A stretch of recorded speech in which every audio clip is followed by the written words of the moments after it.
이것은 아시아 지도에서 가장 크게 보이는 러시아 그리고 중국입니다.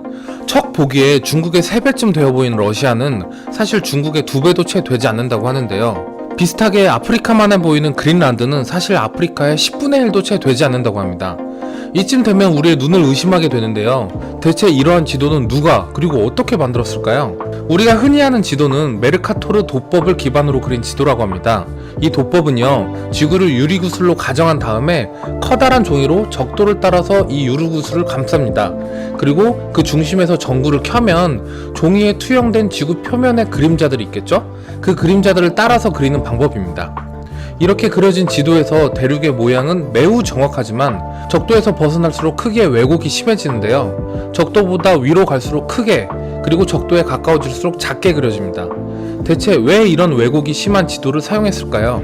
메르카토르 지도가 만들어진 시기는 16세기인 대항해 시대입니다. 즉 지도의 목적은 항해였던 거죠. 지도를 보고 나침판을 이용해서 목적지에 도착하는 것이 가장 큰 목적이었습니다. 메르카토르 도법은 여기에서 빛을 발하는데요.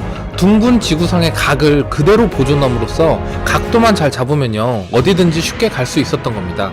또한 그 모양도 정확해서 항해에 용이했다고 합니다. 메르카토르 도법의 뛰어난 각과 그리고 모양의 보존 능력은 구글 맵에 사용되었을 정도로 굉장히 유용하다고 합니다. 그렇지만 GPS 등장으로 더 이상 목적지 도착을 위한 평면 지도는 쓸모가 없게 되었습니다. 주로 세계의 전체적인 모습을 파악하는 목적으로 평면 지도가 사용될 때 이러한 메르카토르 도법의 면적 왜곡 문제를 지적하는 목소리가 나왔는데요. 예를 들어서 본의 아니게 지배국들은 크게 그리고 식민지국들은 작게 그려지면서 서양 중심의 제국주의 도법이라는 음모론이 생겼습니다.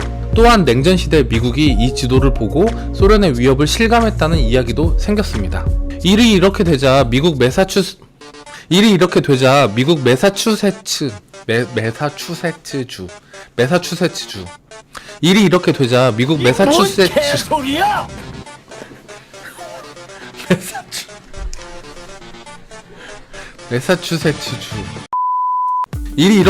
미국 매사추세츠주와 보스턴의 교육당국은 공립학교에 걸려있는 메르카토르 도법 지도를 면적의 왜곡을 줄인 피터스 도법 지도로 대체했습니다. 우리나라의 국토지리원도 2011년부터 다방면으로 왜곡이 비교적 덜한 로빈슨 도법의 지도를 공급하고 있는데요.